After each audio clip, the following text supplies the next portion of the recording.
Matugani is an Intamin accelerator coaster that is all new for 2023 at Lost Island Theme Park in Waterloo, Iowa. It is one of only 2 operating accelerator coasters in the country right now. Lost Island itself opened in 2022 as an all-new ground-up theme park owned by the Birch family, who also operate Lost Island Water Park, a wildly successful water park also in Waterloo that has been consistently ranked as one of the best in the country. This is a fantastic park, and we will post a full review of it within the next week, but for today we are just going to focus on Matugani. We rode this attraction 12 times and in about every single row, so we got a very good feel for it. The attraction is located in the back left of the park from the entrance, but it isn't very far of a walk at all to get to this coaster. It is located in the Utah realm of the park, which is the Earth realm. When you walk up to this coaster, you will notice a very nice looking station, topped off by the snake head that the coaster shoots under when it launches out of the station. This coaster is very visually stunning, as it received a bright green paint job when it was brought to Lost Island. The coaster is actually relocated from Liseberg, where it operated from 2005 to 2016 as Canobie. It was removed to make room for their B&M dive coaster Valkyria. So when Lost Island reconstructed Matsugani, they also made sure to give it a nice new paint job, and it looks fantastic. So when you enter the queue for this attraction, there are various switchbacks, but when we visited, we bypassed all that because the lines were minimal. We never waited more than 3 trains for this attraction. You then go under this tunnel and up these stairs right next to the brake run, and then into the station. As of our visit, they were not allowing guests in the station during the launch sequence, even though there are air gates. Matsugani is the same style of trains and restraints as Storm Run at Hersheypark and Maverick at Cedar Point,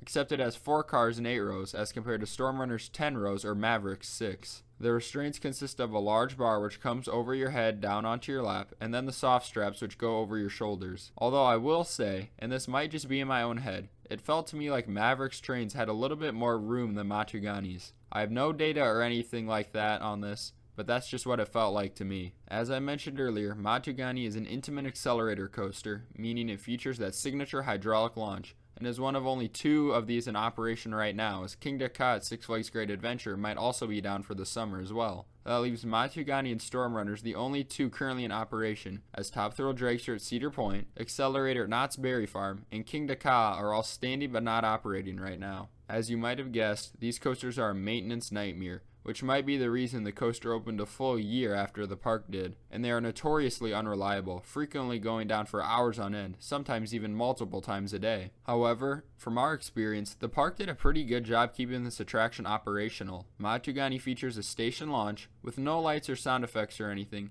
meaning the launch might catch you off guard, though it is pretty easy to predict if you pay attention to the sound of the catch car locking into place. In our back row POV of this coaster, you can actually hear us count down to the launch just based on these audible clues. The station launch is a cool visual as you shoot through a decently narrow opening and towards the top hat. Even though it doesn't have the best stats, it is forceful and you leave your stomach behind. The launch accelerates in 2 pulses, first the initial punch, and then you feel another punch midway through the launch. The launch is very quick and you reach your top speed practically by the time you're halfway down the launch track. The launch disengages well before you reach the top hat, so you coast for a second before reaching the top hat. The pull up into the top hat is pretty quick and delivers good positives, and depending on where you sit in the train, you'll get decent floater to strong ejector airtime. In the front rows, it sort of feels like you crawl over the top hat, and you do get some decent floater on the way down. In the back, you get whipped over the crest and thrown into the restraints. There was also a quick 90-degree snap to the left on the way down, so you can hit some nice laterals as well. Following this is a quick pull out which slams you with more positive G's, and then a speed hill which gives a quick pop of ejector airtime and laterals. Following the speed hill is another quick turn to the left. The train then enters the first inversion of the layout,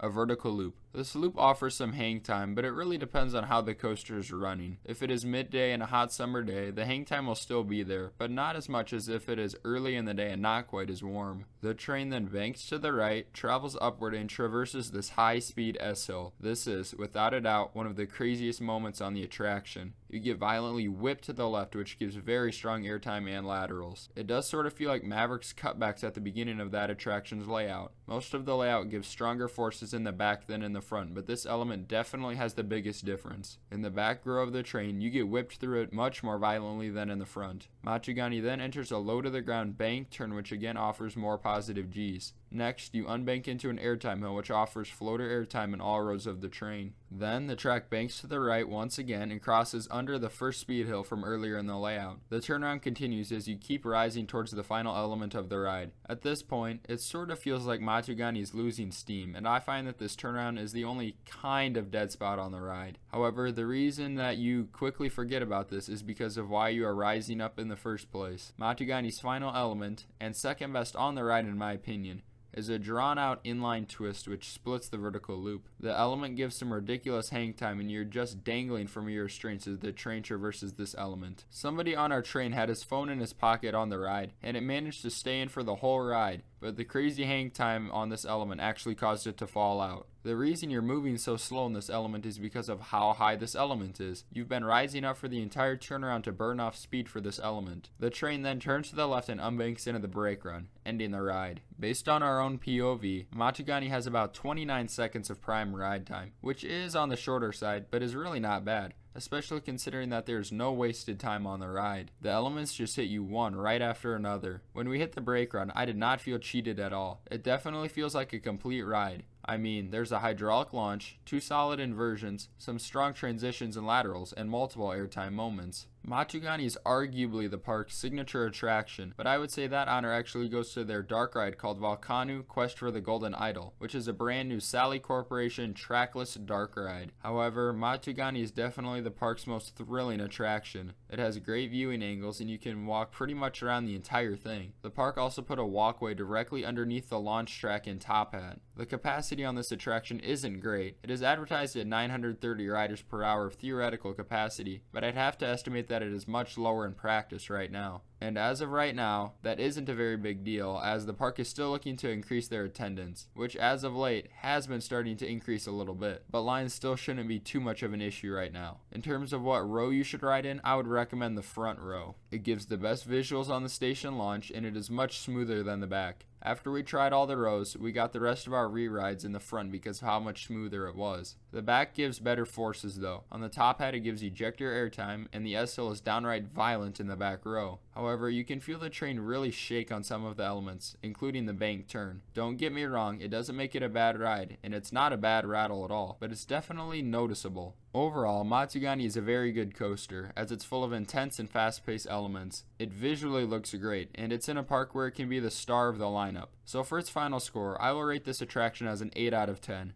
If you're within driving distance of this park, you should come out and ride it. It's definitely worth it, and the rest of the park is worth it too. We will post a full review of this park within the next week, so be sure to be on the lookout for that as well. Since you've made it this far, please consider subscribing or at least dropping a like, as it really does help us out. Thank you for watching, and I hope to see you all next time.